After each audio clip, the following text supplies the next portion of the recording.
Success जीवन JCC channel में आप लोगों का पुनः स्वागत है। आज हम लोग क्लास 9th के बहुपद चैप्टर के लास्ट लेक्चर में मिल रहे हैं। जैसा कि आप लोगों को ज्ञात है, हम लोग पिछले क्लास में प्रश्नावली 2.5 के लगभग अंत तक पहुंच चुके थे। हाँ या ना? कुछ होमवर्क भी दिए थे सर?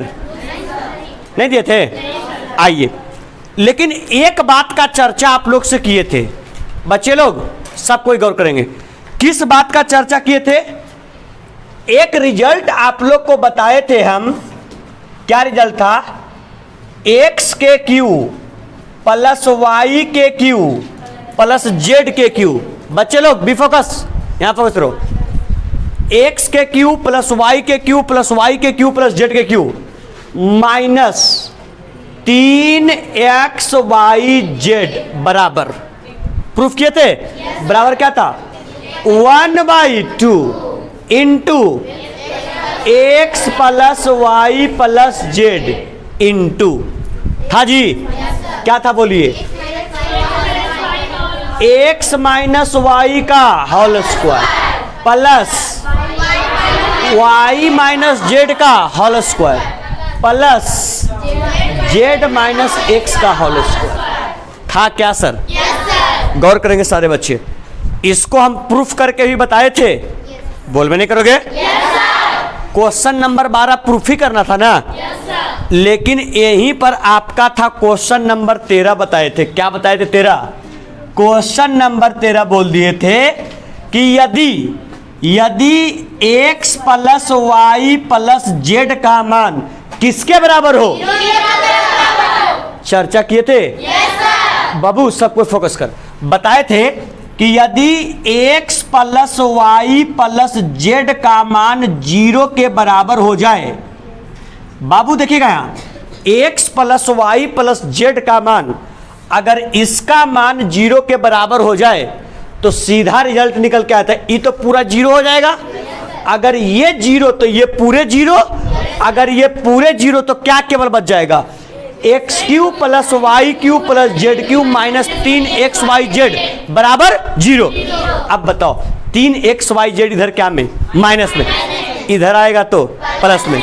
मतलब बाबू आप लोग से चर्चा किए थे कि यदि x plus y plus z अगर तीनों का वैल्यू अगर 0 के बराबर आ जाए तो रिजल्ट क्या बताए थे? x के क्यू प्लस वाई के क्यू प्लस जेड के क्यू बराबर 3xyz। क्या सर इस चीज का डिस्कशन हम लोग किए थे कि नहीं किए थे? था। फर्क यही था कि ये जो हम लोग किए थे ये आपका था क्वेश्चन नंबर 12 और ये जो प्रूफ किए थे ये था हम लोग का क्वेश्चन नंबर 13। दोनों डिस्कस किए थे। एक बात याद रखिएगा हमेशा, x cube plus y cube plus z cube का मान 3xyz के बराबर कब आएगा? जब x y z तीनों जोड़ के वैल्यू किसके बराबर आ जाए? 0 के बराबर। Any problem? सर अब आते हैं मुद्दे की बात पर। हम लोग को मालूम है कि हम लोग को 3 प्रश्न बनाना बाकी रह गया है, 14, 15 और 16। तो सबसे पहले शुरू करते हैं क्वेश्चन नंबर कौन सा? 14। आइए देखिए सर, यहां गौर कीजिए। पहले 14 फिर 15 फिर 16। 14 का पहला क्या कर सुनिए। वास्तव में घनों का प्रकलन किए बिना निम्नलिखित में से प्रत्येक का मान ज्ञात कीजिए। क्या दिया है बोलिए? -12 का क्यू प्लस 7 का क्यू 5 का क्यू, है ना? देखिए इसको सॉल्व करने का 2 तरीका। एक तो जैसे ही क्वेश्चन देखे, अरे बच्चा पीछे ध्यान देना, जैसे ही क्वेश्चन देखे दिमाग में गया, अरे 12 के क्यू हो मतलब 12 कई बार? 3 बार। 12 2 बार करेंगे तो 144। 144 में फिर कैसे? 12 से 4 दूनी 8, 4 दूनी 8, 1 दूना 2, 1 4 4 1 8 8 4 12, 4 2 6, 1628। और माइनस का क्यूब करेंगे तो हो जाएगा -1628। क्या चीज चीन प्लस 7 सते 49 और 49 सते गड 343 प्लस 5 के स्क्वायर 25 और 25 बचे 125 का काम करेगा बच्चा -1628 अब 5 3 8 अरे 5 3 8 4 2 6 और 3 1 4 क्या चीज चीन प्लस का मतलब 16 है क्या बाबू हाँ ओ सॉरी हाँ 1728 आएगा जी। ठीक बताओ 1728 पे कितना घटेगा 468।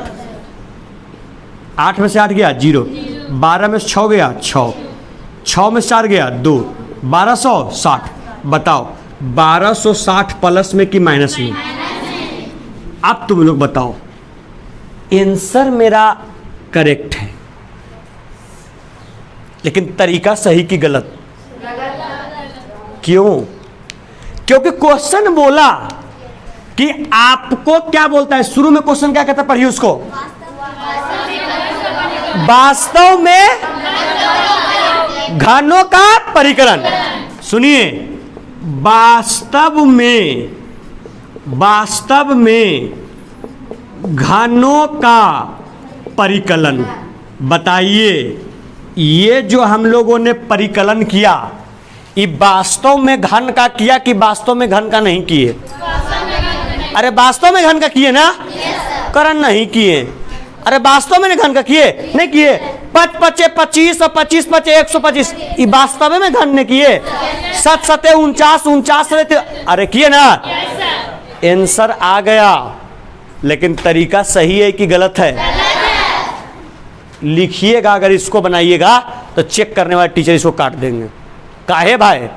क्वेश्चन में फारे फार बोला है कि वास्तव में घन का परिकलन नहीं करना है, आपको फार्मूला से इसका वैल्यू निकालना है और यहां पर आपने खाली 3 बार गुना करके और जोड़ घटाव करके आपने वैल्यू निकाल दिया तो यह तरीका गलत है। ठीक है तो आंसर निकलेगा कैसे ये बताइए हम लोग के। देखिए आपके पास रिजल्ट है। अगर एक डिजिट x है और एक डिजिट y है और एक डिजिट z है, अगर तीनों को तुम जोड़ लो, अगर तीनों के जोड़ के कहा जाए 0 तो बताओ क्या होगा? x³ y³ z³ का फार्मूला क्या होगा? 3xyz। तो पहले जोड़ के चेक करें, चेक करें। आओ देखो यहां पर ले लेते हैं और ये तरीका भाई गलत हो गया और ले लेते हैं। क्या बोलता है? xyz कितना आना चाहिए? 0। x का मान -12 प्लस y का मान 7 और z का मान 5 मतलब -12 7 और 5 अरे बोलो 12 से 12 गया क्या बच गया? 0। मतलब x plus y plus z का वैल्यू किसके बराबर? तो अगर x plus y plus z का वैल्यू तुम्हारे पास 0 के बराबर आ गया बाबू तो बताओ तुम्हारे पास फार्मूला क्या होता है ये बता दो। x³ plus y³ plus z³ का वैल्यू 3xyz। बताओ x के जगह पर -12, y के जगह 7 और z के जगह है x³ अरे बच्चा x³ plus y³ plus z³ बताओ वैल्यू क्या होगा? 3xyz। तो बताओ डायरेक्ट लिख देंगे यहां पर 3xyz 3 का 3 x का वैल्यू -12 y का वैल्यू 7 और z का वैल्यू 5। बताओ 12 तिया -36 अगुने 7 बचे 35। सर 36 में आप 35 से गुना कर लीजिए। 6 पचे 30 5 तिया 15 और 3 18 6 तिया 18 और 3 तिया 9 और 1 कितना 10 0 8 8 16 1 और 1 2 1200। लेकिन चीन क्या चिका माइनस 1260 क्या हो जाएगा आंसर। देखिए गुना करके लाए थे, वास्तव घनों का परिकलन करके लाए थे, तब पर भी आया था माइनस 1260, और जब रिजल्ट प्रयोग करके लाए तब पर भी आया माइनस 1260। कोई दिक्कत समझ में आया? रुक जा, इसका दूसरा भी बता देते हैं, सुन लो पहले। बता बाबू दूसरा प्रश्न वाक्य है इसका। 28 का क्यू प्लस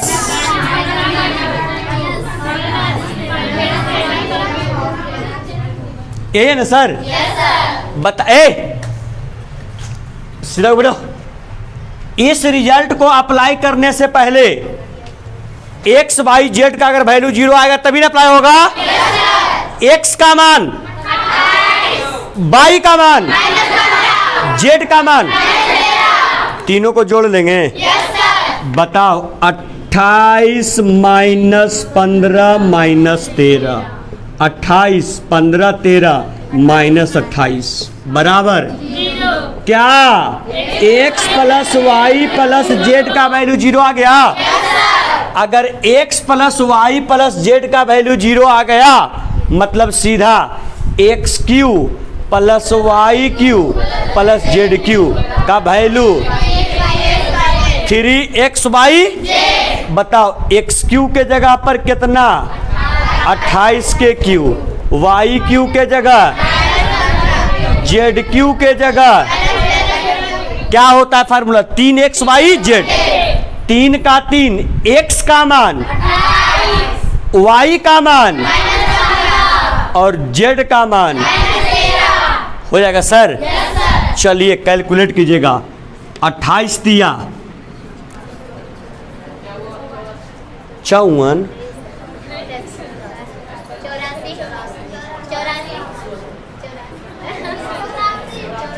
आज पहाड़ा चेक कर ले का। 28 दिया ही 86 इंटू माइनस गुने माइनस प्लस। बताइए 15 गुने 13, 15 गुने 13 बताएं।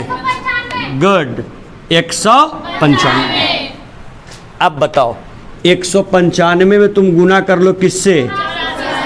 5 चौक नोचक नोचक 36 और 2 38, 4 3 8 5 9 8 4 76, 7 9 8 और 7 15, 0 8 7 6 13 5 1 6, 16,380, 16,380 यही क्या हो गया? बताओ क्या इसमें प्रयोग किए हैं वास्तव में घन का? डायरेक्ट निकाल दिए ना। किससे? फार्मूला की साथ। अच्छा ये बताओ बाबू अगर x plus y plus z का मान 0 के बराबर नहीं आता तो क्या ये फार्मूला अप्लाई होता? समझ में आया? चलिए बिना विलंब का जल्दी से नोट कीजिए।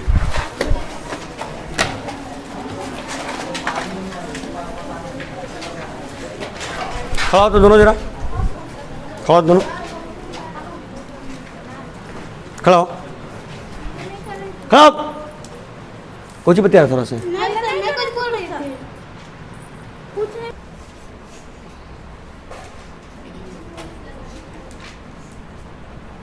डन। चलें ऐसा काम करते हैं कि 15 का एक प्रश्न और 16 का एक प्रश्न बता देते हैं, बाकी आप एक एक प्रश्न बना लीजिएगा। क्या? आइए चलिए ये चैप्टर अपने अंतिम सांस गिन रहा है ना? आज खत्म हुआ।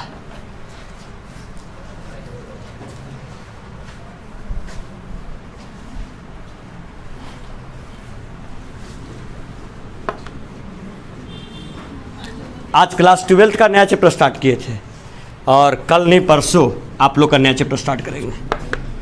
क्लास 10 में आज नया एक्सरसाइज स्टार्ट किए।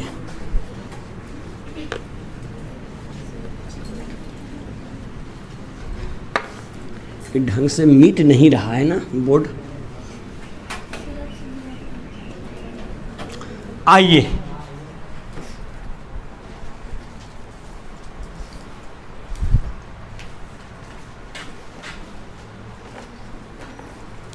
पंद्रह का एक क्वेश्चन और 16 का एक बता देते हैं, ठीक, बाकी फिर एक एक बना लीजिएगा।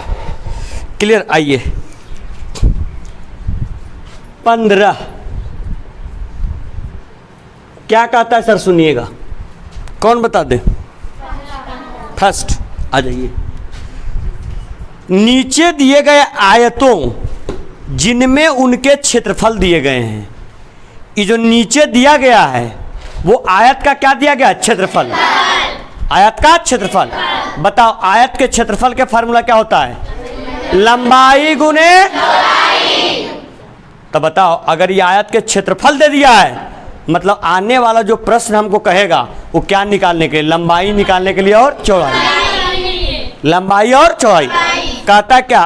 क्षेत्रफल दिए गए हैं में से प्रत्येक की लंबाई और चौड़ाई के लिए संभव व्यंजक दीजिए।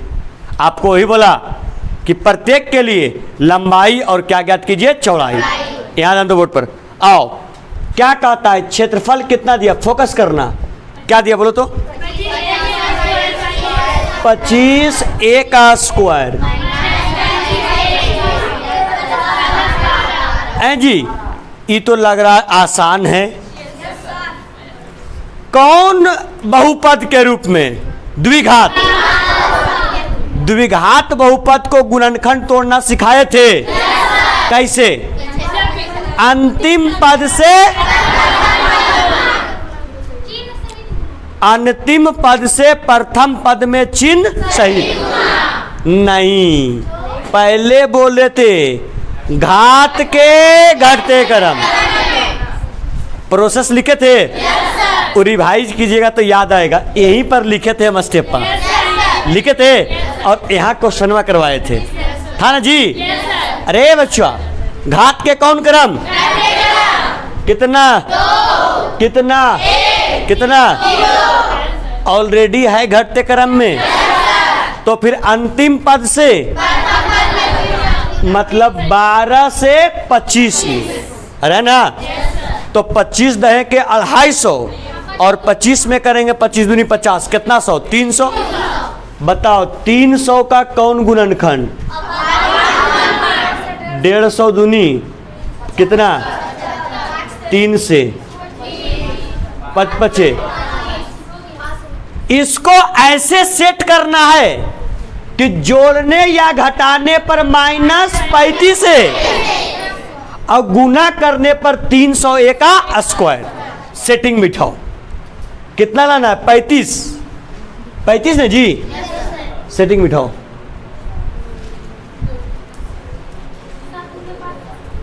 सात कनेक्ट कर देगा बकलोलवा, इसी से सेट करोगे।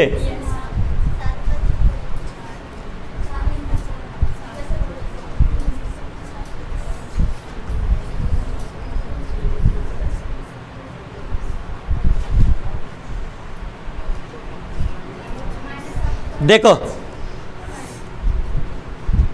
5 दूनी 10, 10 दूनी 20, ये 3 गो शामिल हो गया।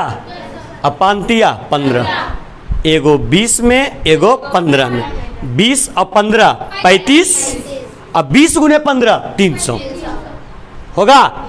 लेकिन 35 लाना क्या में? माइनस में, मतलब 20 भी माइनस में और 15 भी माइनस में। अरे होगा। आइए सर, तो क्या लिख देंगे बोलिए? 25 a का स्क्वायर माइनस कितना a और माइनस 15a प्लस। कोई दिक्कत? आइए सर कॉमन करें, कितना? 5a ना, 5 a, यहाँ 5a बच जाएगा, 5 चौक 20 माइनस यहाँ कितना? 3 5 15 और माइनस कितना? 4। बाहर बाहर एक कोष्ठ, अंदर अंदर एक कोष्ठ, क्या बच जाएगा? जो 5a माइनस 4 और 5a माइनस 3। क्या बोला था?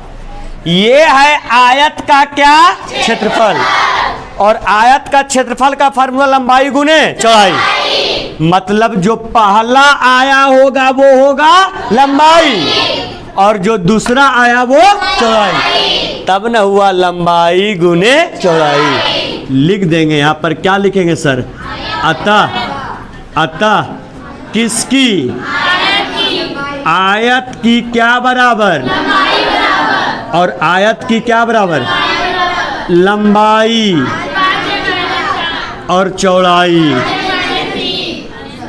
कोई तकलीफ? मतलब इसमें कुछ है ये नहीं है, सिर्फ और सिर्फ अभाज्य गुणनखंड तोड़ना है। अगर अभाज्य गुणनखंड आप तोड़ लिए मतलब मामला सेट हो गया। कोई परेशानी सर? कोई दिक्कत? आइए इस चैप्टर का अंतिम प्रश्न, ठीक है? चलिए 16 में आप कौन पूछे? रवि 16 में कौन पूछिएगा? पहला कि दूसरा? आइए ध्यान दीजिएगा, 16 का पहला आप लोग पूछे हैं।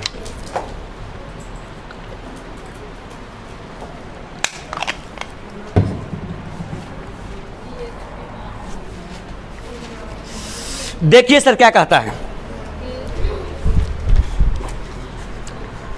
आयतन, इस बार चर्चा किया क्या चीज का?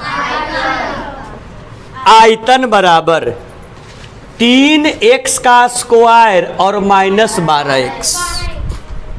गौर करना है, 3x का स्क्वायर मतलब किसका क्षेत्रफल था? तो हम लोग को मालूम था बच्चा, यहां गौर करना कि आयत का क्षेत्रफल बराबर होता है